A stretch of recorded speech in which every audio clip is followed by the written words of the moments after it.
So yes, hello everyone. I am Jeet Kumar. Welcome to all of you on this digital platform of Eternal IAS. Eternal IAS के इस digital platform पर सभी का स्वागत है. And as you all know that there is one more announcement for you guys कि Eternal IAS ने अपना मेंस का जो प्रोग्राम है, मेंटरशिप प्रोग्राम है, वो लॉन्च किया है. सो जयपुर लोकेशन पर Eternal IAS अगर आप सर्च करोगे गूगल पर तो जयपुर लोकेशन पर ऑफलाइन आप आ सकते हैं और मेंटरशिप प्रोग्राम ज्वाइन कर सकते हैं. Second thing is that GS के फाउंडेशन कोर्स भी हमारे यहाँ लॉन्च हो चुके हैं.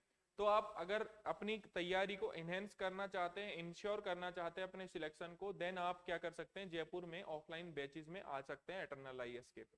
सो as you all know that कि भाई हम डेली क्या करते हैं, द हिंदू का एनालिसिस करते हैं. तो आज हम 13 जून के द हिंदू का एनालिसिस करेंगे, जिसमें जितने भी आर्टिकल हैं द हिंदू में, चाहे वो प्रीलिम्स से रिलेटेड हो, मेन से रिलेटेड हो, वन बाय वन चीजों को डिस्कस करेंगे. तो चलिए पहला आर्टिकल देखते हैं. तो पहला आर्टिकल है same sex marriage morality versus equality. ठीक है, तो ये जो आर्टिकल है ये बात करता है सेम सेक्स मैरिज की बात की होनी चाहिए कि नहीं होनी चाहिए, मोरालिटी है या इक्वालिटी है, ये सारी की सारी चीजों पर बात करता है. तो इस आर्टिकल को आप रिलेट कर सकते हैं GS4 में एथिक्स से. ठीक है, एथिक्स से यहाँ पर क्वेश्चन बन सकता है. ठीक है, और या फिर जो भारतीय समाज है, इंडियन सोसाइटी है, वहां पर भी इससे रिलेटेड क्वेश्चन बन सकता है. लेकिन जब भी क्वेश्चन बनेगा तो एज सिंपल एज दैट बनेगा कि जो अगेंस्ट होना चाहिए, फेवर होना चाहिए, वे फॉरवर्ड क्या होंगे. जब आसान क्वेश्चन बनेगा और उसमें आपको कुछ आर्टिकल्स भी याद होने चाहिए ताकि आपका जो क्वेश्चन है वो बहुत ही बैलेंस लगे. आई होप आपने LGBT IQ प्लस इस जो है कम्युनिटी के बारे में जरूर ही सुना होगा, है ना. लेस्बियन, गे, बाइसेक्सुअल, है ना. सो ये जो आर्टिकल ये बात करता है सेम सेक्स मैरिज मतलब मैन मैन से शादी कर सकता है क्या, वुमेन वुमेन से शादी कर सकती है क्या. तो इस आर्टिकल में हम बात करेंगे, इसको दो हिस्सों में तोड़कर हम बात करेंगे. एक तो बात करेंगे अगेंस्ट में, एक तो बात करेंगे हम अगेंस्ट में कि क्या मैरिज होनी चाहिए कि नहीं होनी चाहिए, तो अगेंस्ट में बात करेंगे. सेकंड बात हम करेंगे फेवर में. ठीक है, सेकंड बात हम करेंगे फेवर में कि हाँ होनी चाहिए, होनी चाहिए तो क्यों होनी चाहिए, उसके पीछे हम रीजन देंगे. ठीक है, एंड देन लास्ट में हम बात करेंगे वे फॉरवर्ड की. लास्ट में हम बात करेंगे वे फॉरवर्ड की कि क्या वे फॉरवर्ड होने चाहिए. तो पहली बात, जब हम अगेंस्ट की बात करते हैं तो पहला पॉइंट मेरे को ये समझ में आता है कि अगर हम सेम सेक्स मैरिज को अलाउ करते हैं तो जो कि अच्छी बात है, वो हम फेवर में बात करेंगे. लेकिन जो हमारी सोसाइटी है वो अभी रेडी नहीं है इन चीजों के लिए. जैसे जो बड़े बड़े शहर है, मेट्रोपॉलिटन जो सिटी है आपके, है ना, जो महानगर है, वहां पर ये चीज सामान्य है. लेकिन जो ज्यादातर जो आपका ग्रामीण क्षेत्र है या फिर थोड़ा टाउन जो कस्बे वाला क्षेत्र है, वहां पर अभी भी समाज इस चीज के लिए रेडी नहीं है. दूसरा, इनको जो अडोप्टेशन है किसकी, चिल्ड्रन की. ठीक है, बच्चे की जो है ना, चाइल्ड की जो अडोप्टेशन है उसमें बहुत ज्यादा इशू आ सकता है. ठीक, दूसरा सोसाइटी रेडी नहीं है, इशू विद द चिल्ड्रन है. ठीक है, मदर फादर कौन होगा. तीसरा हो सकता है कि इनके साथ डिस्क्रिमिनेशन हो समाज में. ऐसा हो सकता है कि नहीं हो सकता, बिल्कुल संभावना है इसके डिस्क्रिमिनेशन की. ठीक, चौथा, हमारा जो रिलीजियस एंड कल्चरल बिलीफ है, जो सोसाइटी है, भारतीय जो समाज है, उसका एक रिलीजियस, ठीक है, उसका एक रिलीजियस एंड कल्चरल बिलीफ है, कल्चरल बिलीफ है, बिलीफ सिस्टम है कि जो शादी है वो मैन और वुमेन के बीच ही होती है. ठीक है, तो उसमें क्या है, उसके लिए जो समाज है वो वहां पर एक्सेप्ट नहीं कर पाएगा और जिससे बहुत सारे समाज में इश्यू आ सकते हैं. देखो, जब भी मेंस में ज्यादातर क्वेश्चन यहां से किससे बनेगा, मेंस में बनेगा, प्रीलिम्स में बनने की संभावना भी नहीं है. लेकिन राइट टू मैरिज पर क्वेश्चन पूछा हुआ है कि कैसा राइट है. ठीक है, फंडामेंटल राइट है जो भी है, तो आर्टिकल 21 के अंतर्गत आता है. बहुत ही ब्रॉड आर्टिकल है, आप पॉलिटी में पढ़ेंगे बेसिकली जब आपका फाउंडेशन कोर्स होगा. सो अगर मैं बात करूं अगेंस्ट की, देखो जब भी ऐसा मैटर आए, बहुत ही सेंसिटिव मैटर आए, तो इसमें जब भी वे फॉरवर्ड आप लिखें या अगेंस्ट पॉइंट लिखें तो कोशिश करें अगेंस्ट के पॉइंट कम लिखें. और फेवर में ज्यादा पॉइंट लिखें, क्योंकि ये समाज क्या है, धीरे धीरे इसकी जो संरचना है, धीरे धीरे इसमें जो है बदलाव आ रहे हैं। जैसे हमारे यहाँ कास्ट सिस्टम बहुत ही गलत सिस्टम है, उसको हमें बदलना चाहिए। वुमेन्स को इंपावर, वुमेन को क्या करना चाहिए, इंपावर करना चाहिए। सेम सेक्स मैरिज को क्या करना चाहिए, बढ़ावा देना चाहिए। कि अगर कोई करना चाहता है यार वो बायोलॉजिकली अगर ऐसा पैदा हो गया कि उसका इंटरेस्ट वुमेन में ना होकर मैन में ना होकर, मैन को मैन में इंटरेस्ट है, वुमेन को वुमेन में इंटरेस्ट है, so what we can do यार, नथिंग। सो कोशिश करनी है कि अगेंस्ट में कम पॉइंट्स लिखे जाएं और फेवर में ज्यादा पॉइंट लिखे जाए, इससे आपके स्कोर मैक्सिमाइज होगा। और आप कोशिश करिए जब भी आप वे फॉरवर्ड लिखें तो उसको थोड़ा सा दूरदृष्टि या फिर उसको सोच समझ के लिखें कि भाई ये इंप्रेस करे सामने वाले को, तभी आपका जो स्कोर है मेंस में मैक्सिमाइज होगा। सो फेवर में ये कहना कि भाई ऐसा माना जाता है कि अगर ऐसा होगा तो ये ह्यूमन रेस के लिए बहुत ज्यादा दिक्कत हो जाएगी, पर ऐसा कुछ भी नहीं है, क्योंकि इनकी संख्या बहुत ही कम है वर्तमान में। और चाइल्ड अडॉप्ट करके ये अपना जो है जीवन, सामान्य जीवन आराम से जी सकते हैं, उसकी केयर कर सकते हैं। दूसरा, राइट, क्या सिर्फ राइट एक जो नॉर्मल मैन है, बायोलॉजिकल वुमेन है, ठीक है, जिसको एलजीबीटी कम्युनिटी में जो नहीं आता, क्या आपको उसके राइट को प्रोटेक्ट नहीं करना है? तो इनके राइट भी क्या होने चाहिए, प्रोटेक्ट होने चाहिए। क्यों प्रोटेक्ट होने चाहिए? क्योंकि they are also a citizen of India, है ना, है तो हमारे भारतीय नागरिक ही, तो इनके भी राइट को क्या होना चाहिए, प्रोटेक्ट होना चाहिए। राइट टू प्राइवेसी आ सकता है इसमें, ठीक है, राइट टू मैरी आ सकता है, ठीक है, आर्टिकल 21 का आप सहारा ले सकते हैं। अच्छा, आपने आर्टिकल 15 और आर्टिकल 16 तो सुना ही होगा, जहां पर धर्म, जाति, लिंग के आधार पर, ठीक है, भेदभाव नहीं किया जा सकता। तो डिस्क्रिमिनेशन अलाउ नहीं है, किस किस के आधार पर, जैसे धर्म के आधार पर, कास्ट यानी कि जाति के आधार पर, और लिंग के आधार पर, ठीक है। आप किसी के साथ भेदभाव नहीं कर सकते। कॉन्स्टिट्यूशन आपको इस चीज का अधिकार देता है कि आप किसी के साथ भेदभाव नहीं करेंगे, आर्टिकल 15-16 के तहत, ठीक है। क्या तो ये वाले जब पॉइंट्स लिखेंगे तो इससे बहुत ज्यादा आपका जो क्वेश्चन है वो इनहेंस होगा, मतलब वहां पर आपको मार्क्स ज्यादा मिलेंगे। दूसरा, फेवर में इसलिए शादी होनी चाहिए, क्या एक नॉर्मल जो सिटीजन है, जो नॉर्मल सिटीजन है, क्या उसी की ही डिग्निटी ऑफ लाइफ है? क्या वो ही सम्मान से जीवन जी सकता है? कोई और सम्मान से जीवन नहीं जी सकता। तो डिग्निटी ऑफ लाइफ, तो इसका में आप दे सकते हैं नवतेज जोहर केस वर्सेस बनाम यूनियन ऑफ इंडिया, बनाम संघ, भारतीय संघ, ठीक है। इसमें डिग्निटी ऑफ लाइफ की बात की गई है।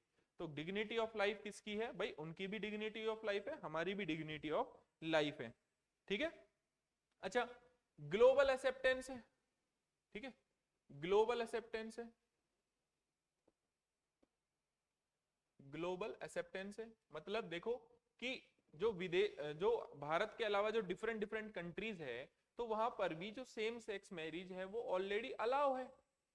तो अगर हम अलाउ नहीं करते हैं उनको, उसके अगेंस्ट में हम रखते हैं, तो ये ग्लोबल प्रिंसिपल्स के खिलाफ जाता है। और कहीं ना कहीं भारत की जो एक इमेज है उस पर कहीं ना कहीं एक छोटा सा कहीं ना कहीं प्रभाव तो डालता ही है, ठीक है। और मैरिज क्या है कि फंडामेंटल राइट है। तो ये सारी की सारी चीजें हम इसमें लिख सकते हैं। वे फॉरवर्ड क्या होना चाहिए कि वे फॉरवर्ड में हमें देखो यार, इनको सोशली, अब आप देखिए कि जो सड़क पर भीख मांगते हैं, या फिर वीकेंड से कि जब आपके यहाँ कोई बच्चा पैदा होता है तब वो लोग आते हैं, तो क्या उनको डिग्निटी ऑफ लाइफ नहीं मिलनी चाहिए? अच्छी एजुकेशन नहीं मिलनी चाहिए? सो एजुकेशन के माध्यम से, एजुकेशन के माध्यम से, ठीक है, सोशल एक्सेप्टेंस के माध्यम से, अवेयरनेस के माध्यम से हमें प्रयास करना चाहिए, हमें कोशिश करनी चाहिए, इंश्योर करना चाहिए कि समाज में जो अधिकार एक सामान्य बायोलॉजिकल पुरुष और महिला को मिले, वो सारे के सारे अधिकार भी इनके पास हो और किसी टाइप का डिस्क्रिमिनेशन ना हो। इसके लिए एक अच्छा काम हुआ है कि आजकल जैसे आप कोई भी फॉर्म भरते हैं तो आप में male, female and third gender का कॉलम भी आपके पास आ गया है, तो एक अच्छा स्टेप माना जाता है। दूसरा, बहुत सारे लोग अच्छा भी कर सकते हैं लाइफ में, इसके अलावा तो बहुत सारे लोग जज भी हैं। Karan Johar is the example उसका ले सकते हैं हम, ठीक है। तो ये सारी चीजें इसमें आप लिख सकते हैं और अपने हिसाब से अपनी भाषा में एक आसान तरीके से पॉइंट्स को अरेंज कर सकते हैं। पॉइंट्स आपको मैंने बता दिए हैं यहाँ पर, ठीक है। ये सारी चीजें हैं। अच्छा, इक्विलिटी और इक्विटी में दोनों में फर्क होता है। इक्विलिटी क्या होती है कि हमने कहा कि समाज में आप भी बराबर है और मैं भी बराबर हूं, ठीक है। लेकिन फर्क क्या हुआ कि मान लीजिए मेरी हाइट ज्यादा है और आपकी हाइट कम है और आपको एक स्टेडियम में मैच दिखाने के लिए खड़ा कर दिया, ठीक है। तो आप हम क्या करें, हम दोनों में से मेरी हाइट ज्यादा है तो मैं मैच देख पा रहा हूं और आप मैच नहीं देख पा रहे हो, तो आप कह रहे हो कि देखो मैच देखने का अधिकार तो हमने दोनों को दे दिया, ये होगी इक्विलिटी। इक्विटी क्या होती है कि जो सामने वाला जो छोटा बच्चा है जो मैच नहीं देख पा रहा, तो उसको किसी कुर्सी पर या टेबल पर खड़ा करके उसको भी मैच दिखाया जाए तो हम दोनों को क्या कर दिया, बराबर। तो बिलीव करना इक्विलिटी भी अच्छी है, लेकिन इक्विटी ज्यादा अच्छी है, जहां पर बिल्कुल जो समाज या समाज का पिछड़ा हुआ वर्ग है उसको बहुत अच्छे से, वंचित वर्ग को समाज में ऊपर उठाने की कोशिश की जाती है। उसको वो टेबल प्रदान करके, टेबल क्या हो सकती है, स्कीम हो सकती है, डिफरेंट डिफरेंट चीजें हो सकती है, उनका सहयोग हो सकता है, समाज उनको एक्सेप्ट करे, ये सारी चीजें उसमें शामिल हो सकती हैं, ठीक है। चलिए अगले आर्टिकल की बात करते हैं।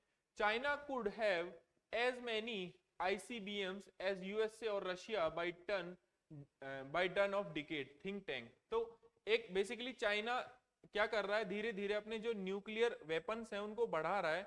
सो उनके पास टोटल, चाइना के पास कितने हैं, जो टोटल 410 हैं, जबकि इंडिया इस रेस में पीछे है। तो इंडिया के पास 164 के करीब क्या न्यूक्लियर वेपन्स हैं और यूएसए के पास सबसे ज्यादा कितने हैं, लगभग 1938 के खिलाफ हैं, और डिप्लॉयड कितने उसमें से इतने सारे। तो ये जो रिपोर्ट है ये सिप्री की रिपोर्ट है, Stockholm International Peace Research Institute की एक एनुअल रिपोर्ट है, जो ये बता रही है कि जो चाइना है उसके जो न्यूक्लियर वेपन है उसमें बढ़ोतरी हुई है।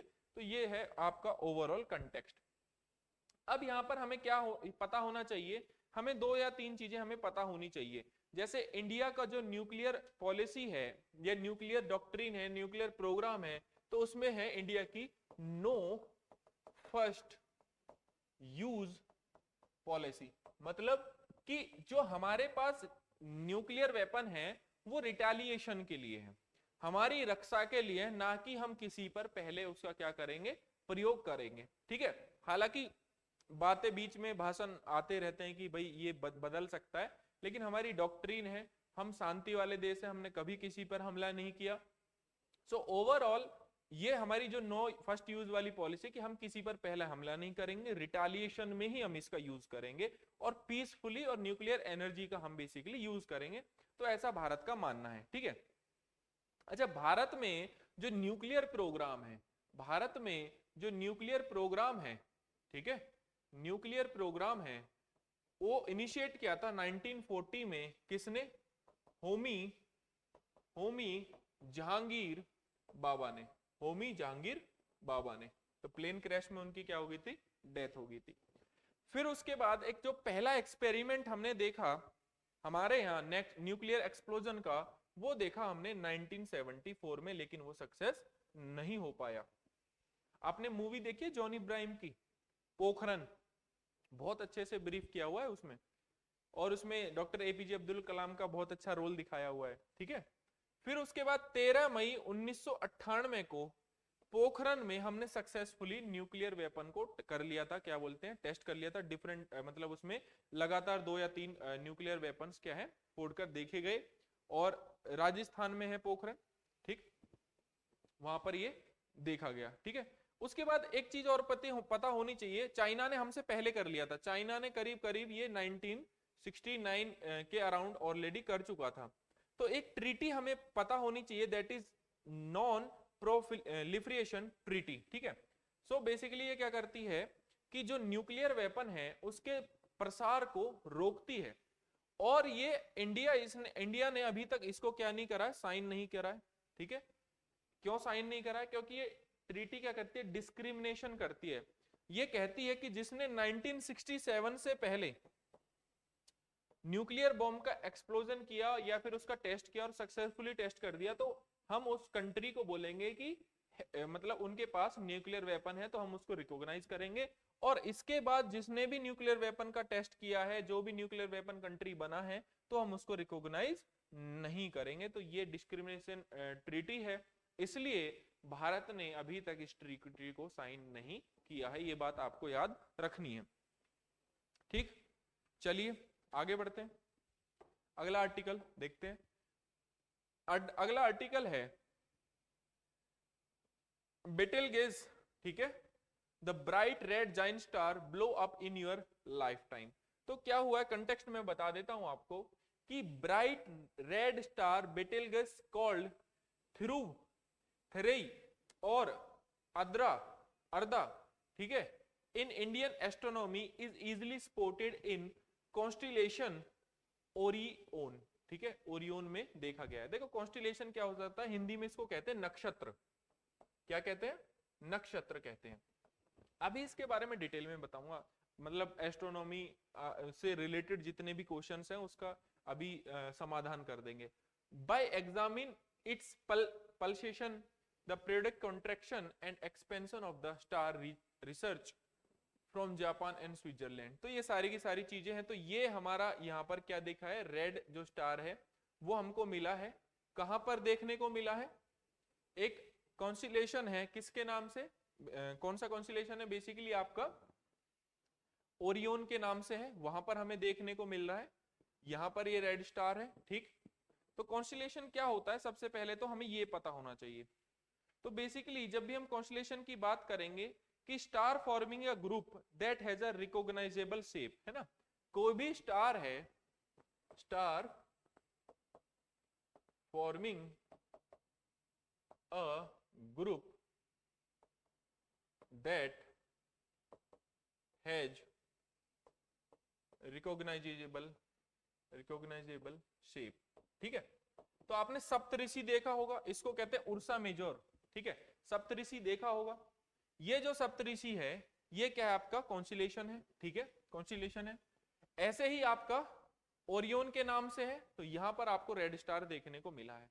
तो हमारे लिए सबसे इंपॉर्टेंट चीज क्या हो जाती है, हमारे लिए सबसे इंपॉर्टेंट चीज हो जाती है कि जब आप स्टार का फॉर्मेशन देखेंगे और स्टार एंड कैसे होता है, तो अगर हम ये सीख गए तो हमारे यहां से प्रीलिम्स में, स्पेशली मैं प्रीलिम्स की बात कर रहा हूं, 2024 में यहां से क्वेश्चन बन सकता है। एंड 2023 में क्वेश्चन पूछ लिया गया है already, what is nebula, nebula से रिलेटेड क्वेश्चन ऑलरेडी पूछ लिया गया है। नेबुला एंड पल्सर से रिलेटेड पूछ लिया गया है, व्हाट इज पल्सर, ठीक है।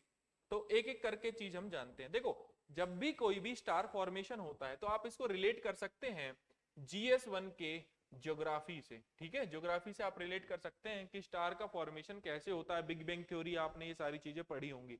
तो कोई भी स्टार है, आप इसका स्क्रीनशॉट ले सकते हैं। एक बार मैं हट जाता हूं, आप इसका स्क्रीनशॉट ले सकते हैं। तो सबसे पहले हम देखें हैं कि भाई नेबुला क्या होता है, नेबुला क्या होता है। अगर हमें ये सारी चीजें पता लग गई ना, आज प्रीलिम्स में कोई भी क्वेश्चन आ जाए आराम से हो जाएगा। और यहीं से क्वेश्चन बनेगा प्रीलिम्स में, देख लीजिएगा आप, क्योंकि ऑलरेडी बन चुका है। तो आपको पता होना चाहिए कि जो स्टार है वो फॉर्मेशन कैसे होता है और उसका अंत कैसे होता है। तो सबसे पहले नेबुला है। नेबुला क्या है, गैस और डस्ट का क्या है, एक जाइंट, बेसिकली क्या है, धूलकण और जो गैसेस हैं उनका एक क्या है, ओवरऑल फैला हुआ एक, बेसिकली कहें तो एक स्पेयर है ना। उसी में से बनते हैं प्रोटोस्टार। एंड प्रोटोस्टार क्या होता है, प्रोटोस्टार एक स्टार्टिंग फॉर्मेशन होता है। स्टार बनने से पहले की जो कंडीशन है, जो जब स्टार बन रहा होता है तो वो होता है प्रोटोस्टार। फिर उसके बाद या तो ब्राउन ड्वार्फ बन सकता है या फिर मेन सीक्वेंस स्टार में जाता है। ब्राउन ड्वार्फ का मतलब क्या होता है, इसको आप आराम से समझे। ब्राउन ड्वार्फ का मतलब होता है दोस्तों कि ऐसा एक स्टार आपका जो कि न्यूक्लियर रिएक्शन नहीं करता है, मतलब हाइड्रोजन को हीलियम में कन्वर्ट नहीं कर पाता है, तो वो वाला स्टार जो क्या बन जाता है, आपका ब्राउन ड्वार्फ बन जाता है। और जो कन्वर्ट कर पाता है वो क्या बन जाता है, आपका मेन सीक्वेंस स्टार में आ जाता है। 90% ऑफ स्टार आपका इंक्लूडिंग सन अपनी जो 90% लाइफ है वो मेन सीक्वेंस स्टार की फॉर्म में ही गुजारता है। और यहां पर आपका क्या होता है, हाइड्रोजन हीलियम में कन्वर्ट होती है न्यूक्लियर रिएक्शन उसमें होता रहता है उसके अंदर से, उसके कोर से, ठीक है। तो वो क्या बन जाता है आपका मेन सीक्वेंस स्टार बन जाता है, ठीक है। तो अब फिर उसके बाद आता है रेड जाइंट। रेड जाइंट में क्या होता है कि जब एक स्टेज होती है where the star that has exhaust the hydrogen fuel in core, तो जो हाइड्रोजन फ्यूल है वो क्या हो जाता है, एग्जॉस्ट हो जाता है, और यहां से जो स्टार है वो दो रास्ते तय करता है, या तो वो व्हाइट ड्वार्फ बनेगा लाइक सन, क्यों बनेगा मैं बता देता हूं, या फिर वो सुपरनोवा होगा उसमें, और वो क्या बनेगा, ब्लैक होल बनेगा। देखो, अगर किसी स्टार का बहुत ज्यादा मास है तो वो बनेगा आपका सुपरनोवा, सुपरनोवा में एक्सप्लोजन होगा एंड फाइनली वो बन जाएगा ब्लैक होल। अगर आपका कोई भी स्टार जिसका मास कम है, जैसे सन है, तो सन ब्लैक होल में कन्वर्ट नहीं होगा, सन कन्वर्ट होगा आपका व्हाइट ड्वार्फ में। क्यों होगा, क्योंकि उसका मास कम है, तो फिर वो प्लेनेटरी नेबुला की फॉर्म में जाता है, फिर व्हाइट ड्वार्फ की फॉर्म में जाता है, और फाइनली क्या हो जाता है, एंड हो जाता है। तो सन जब, अगर हॉट जो स्टार होते हैं ना, बिल्कुल जो हॉट स्टार होते हैं, hottest star appear in blue colour, और जो कोल्ड स्टार होते हैं वो अपीयर होते हैं रेड कलर में। अब आप कहेंगे कि सर सन तो रेड कलर का दिखाई देता है, बिल्कुल, सन अपनी एंड वाली स्टेज में ही है, लेकिन इसमें बिलियंस ऑफ ईयर्स अभी और लगेंगे, ठीक है। सो सन का मास कम है इसलिए वो व्हाइट ड्वार्फ में कन्वर्ट होगा, और जिसका मास हैवी मास है, हैवी स्टार मास का कोई स्टार है, वो कन्वर्ट होगा आपका ब्लैक होल में। किस में कन्वर्ट होगा, आपका ब्लैक होल में वो कन्वर्ट होगा। सो व्हाइट ड्वार्फ में क्या होगा कि यहां पर जो हाइड्रोजन है वो हीलियम है, वो पूरे तरीके से एग्जॉस्ट हो जाएगा। इट मींस कि न्यूक्लियर रिएक्शन जो उनके अंदर होता है, हाइड्रोजन हीलियम में कन्वर्ट होता है, वो बिल्कुल पूरी तरह से समाप्त हो जाएगा, और जो स्टार है वो अपीयर होगा एज अ व्हाइट कलर का, ठीक है। जबकि जो हैवी मास स्टार है वो क्या करेगा कि उसके अंदर क्या होगा कि न्यूक्लियर रिएक्शन बहुत ज्यादा होगा, इतनी ज्यादा उसकी डेंसिटी हो जाएगी कि उसमें एक टाइम के बाद क्या होगा, एक्सप्लोजन होगा, एक्सप्लोजन होगा। और जब स्टार के अंदर एक्सप्लोजन हो जाए, किसी स्टार के अंदर एक्सप्लोजन हो जाए, तो उसी को क्या कहते हैं, सुपरनोवा कहते हैं। और यही स्टार आगे जाकर क्या बन जाएगा, आपका ब्लैक होल में कन्वर्ट हो जाएगा। जैसे हम कौन सी गैलेक्सी में रहते हैं, हम कौन सी गैलेक्सी में रहते हैं बताइए आप, हम रहते हैं मिल्की वे गैलेक्सी में, मिल्की वे गैलेक्सी में रहते हैं, ठीक। और मिल्की वे, किसी भी गैलेक्सी के सेंटर में क्या होता है, किसी भी गैलेक्सी के सेंटर में होता है ब्लैक होल। क्या होता है, ब्लैक होल, ठीक है। और मिल्की वे के गैलेक्सी के सेंटर में जो ब्लैक होल है उसका नाम क्या है, सैगिटेरियस ए, ठीक है, सैगिटेरियस ए। और हमारे जो नियर बाई गैलेक्सी है उसका नाम है एंड्रोमेडा। क्या नाम है, एंड्रोमेडा। जो मिल्की वे के गैलेक्सी है वो सबसे नियर गैलेक्सी है एंड्रोमेडा। सो ये आप जीएस के फाउंडेशन कोर्स में पढ़ते हैं, जियोग्राफी स्टार्ट ही यहीं से होती है। जब big bang theory, origin of universe बताया जाता है, तो स्टार का फॉर्मेशन कैसे हुआ तब आपको इस डायग्राम के माध्यम से बताया जाता है कि देखिए स्टार का फॉर्मेशन ऐसे हुआ है कि पहले एक नेबुला है, नेबुला भाई स्टार और बेसिकली जो गैसेस हैं आपकी, जो डस्ट है उसका एक रीजन होता है, स्पेयर होता है। फिर उसके बाद प्रोटोस्टार बनते हैं, धीरे धीरे उसमें रिएक्शन शुरू होता है, फिर कंप्लीटली आपका स्टार बन जाता है, या फिर ब्राउन डॉर्फ वाली स्टेज में चला जाता है। अगर रिएक्शन यहां से शुरू हो जाता है, सारी के सारी चीजें यहां से शुरू हो जाती हैं, तो मेन सीक्वेंस स्टार में चला जाता है। फिर वो रेड जाइंट की कंडीशन में आता है, और रेड जाइंट की कंडीशन में जो बेसिकली जब आता है, तो where the star exhaust the hydrogen fuel in core, तो धीरे धीरे अब ये कम मास का है तो आपका व्हाइट ड्वार्फ बन जाएगा, ज्यादा मास है तो सुपरनोवा होगा, उसमें फाइनली कन्वर्ट हो जाएगा ब्लैक होल में। This is the formation and ending of a star. तो यहीं से आपका ज्योग्राफी शुरू होता है, फाउंडेशन कोर्स शुरू होता है ज्योग्राफी का, ठीक है। तो मिल्की वे के बारे में पता लग गया कि जो अपने पास जो है कौन सी गैलेक्सी में रहते हैं, मिल्की वे में, उसके सेंटर में कौन सा ब्लैक होल का नाम क्या है, सैगिटेरियस ए। उसके बाद कौन सी नियर बाई गैलेक्सी है हमारे, तो उसका नाम है एंड्रोमेडा। और ऐसा बोला जाता है कि बिलियंस ऑफ ईयर्स बाद जो एंड्रोमेडा है और आपकी मिल्की वे गैलेक्सी है वो दोनों आपस में क्या हो जाएंगी, टकरा जाएंगी, और ओवरऑल जब दो गैलेक्सी टकराएंगी तो कमेंट बॉक्स में लिख के बताएं तो क्या होगा, ठीक है। चलिए आगे बढ़ते हैं। Poshan app helps migrant worker access anganwadi services during relocation. देखो क्या हुआ है, जैसे one nation one ration card आपने जरूर सुना होगा, जरूर सुना होगा। ऐसा है कि देखो मान लीजिए जैसे बिहार की जो लेबर है, बिहार का कोई व्यक्ति है यहाँ आता है, मान लीजिए हरियाणा आता है, पंजाब आता है, किसी दूसरे रीजन में जाता है, या यहाँ का कोई व्यक्ति वहां काम करने के लिए जाता है और वो बहुत ही निचले बीपीएल फैमिली से आता है, तो उसको वहां पर तो राशन नहीं मिलेगा, तो उसका जो जनजीवन है उसमें और ज्यादा महंगा हो जाएगा रहना बाहर। तो one nation one ration card की तर्ज पर ही ओवरऑल ऐसा एक कॉन्सेप्ट आया कि भाई जो आंगनवाड़ी है वो भी ओवरऑल क्या है कनेक्ट हो जाए, जहां कहीं भी बच्चे जाएं वहां से वो उस चीज का यूज कर लें। So more than 50,000 migrant worker have registered on one nation one anganwadi programme. तो one nation one ration card में क्या है कि कहीं से भी आप राशन ले लीजिए किसी भी स्टेट से। ऐसे ही one nation one anganwadi programme के अंदर क्या है कि जो बच्चे हैं, गरीब तबके के जो बच्चे हैं, वो किसी भी नियर बाई जो आंगनवाड़ी है उसका फायदा उठा सकते हैं। तो यहाँ पर 57,000 क्या हुए रजिस्टर्ड हुए। तो हम इसको रिलेट कर सकते हैं, हम इसको रिलेट कर सकते हैं इंडियन सोसाइटी से रिलेट कर सकते हैं। यहाँ से जीएस थ्रू में साइंस एंड टेक से क्वेश्चन भी बन सकता है, साइंस एंड टेक में भी क्वेश्चन बन सकता है, न्यूट्रिशन प्रॉब्लम है, ठीक है। तो यहाँ बहुत सारी चीजें हैं जहां से क्वेश्चन यहाँ पर बन सकता है। तो हमें यहाँ पर कौन कौन सी चीजों का ख्याल रखना चाहिए, ठीक है। हमें यहाँ पर बहुत सारी चीजें हैं, जैसे कि आपका हम यहाँ पर देख सकते हैं कि रिलेट कर सकते हैं, जैसे पोषण अभियान है, पोषण अभियान है,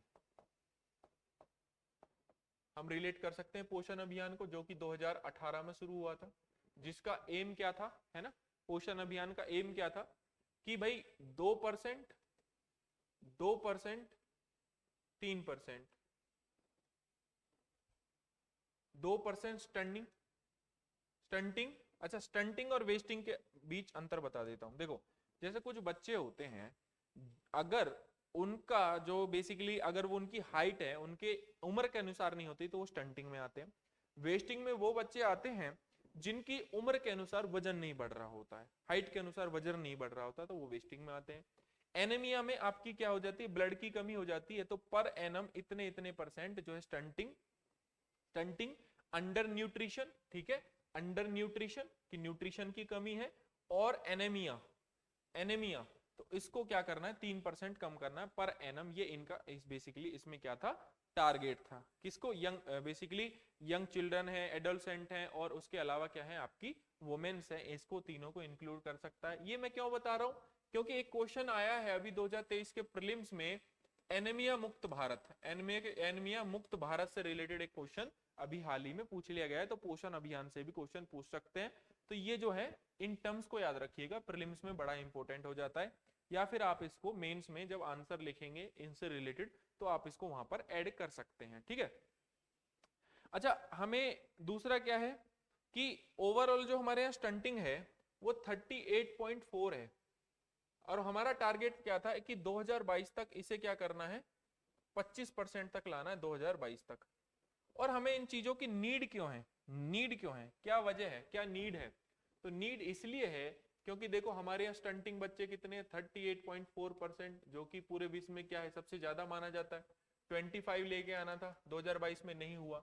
एक रिपोर्ट है ग्लोबल न्यूट्रिशनल रिपोर्ट, ठीक है, ग्लोबल न्यूट्रिशन रिपोर्ट कहती है कि हमारे यहाँ 17% जो बच्चे हैं वो शिकार हैं किसके, वेस्टिंग के, किसके, वेस्टिंग के। मतलब समझ गए ना, वेस्टिंग का मतलब होता है कि जो बच्चे हैं उनका वजन जो है उनकी हाइट के अनुसार, उम्र के अनुसार नहीं बढ़ रहा है, ठीक है।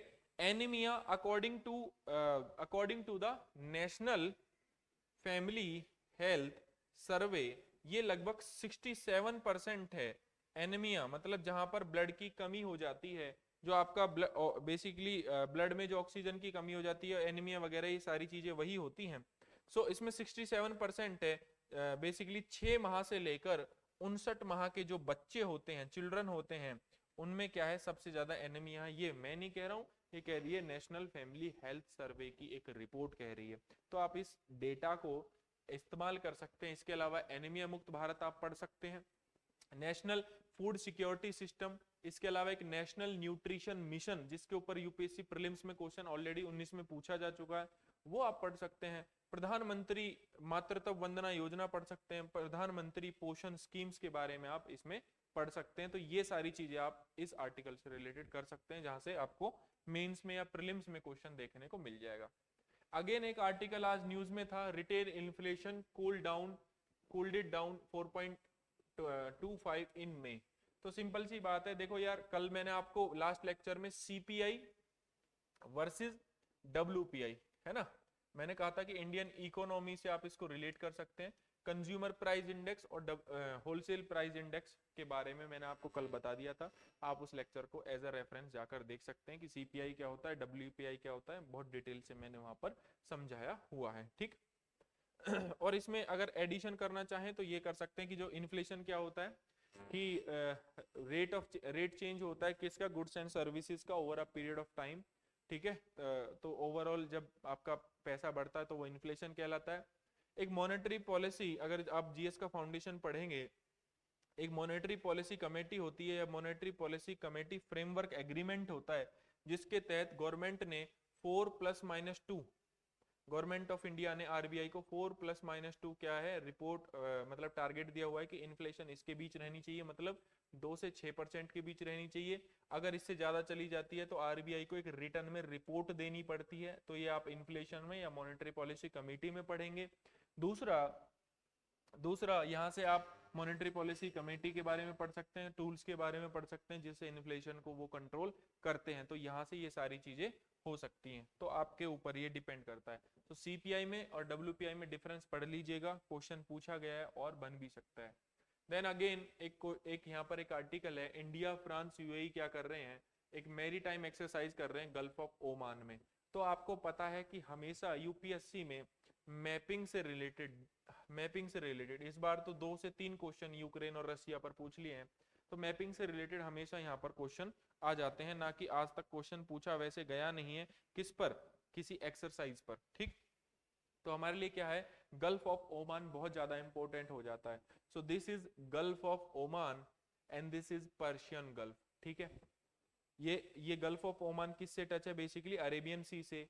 और ये जो है, ये जो स्ट्रेट है ये कहलाता है होर्मुज स्ट्रेट। क्या कहलाता है, होर्मुज स्ट्रेट कहलाता है।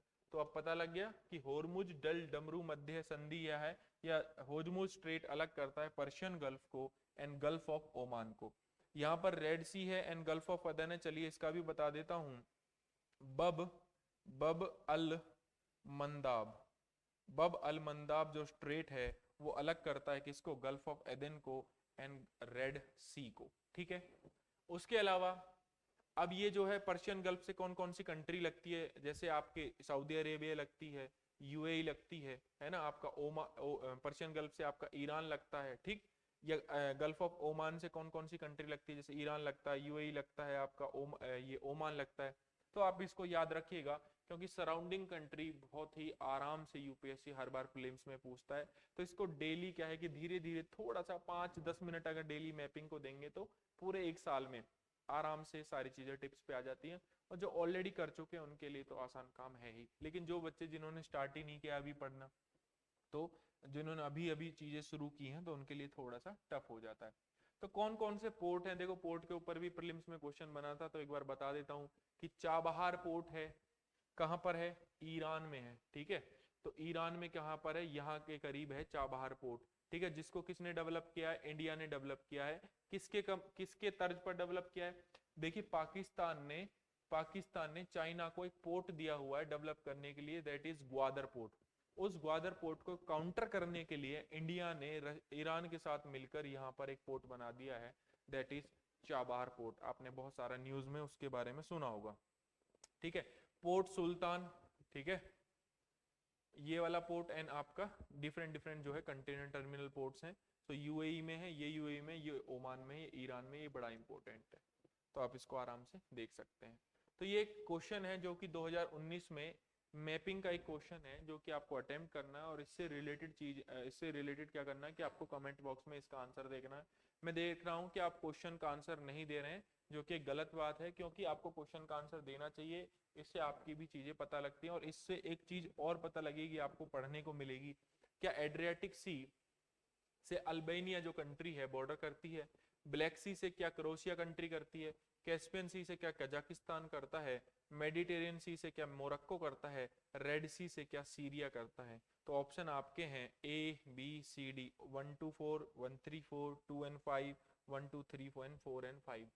तो आप इसका क्वेश्चन कमेंट बॉक्स में दे सकते हैं।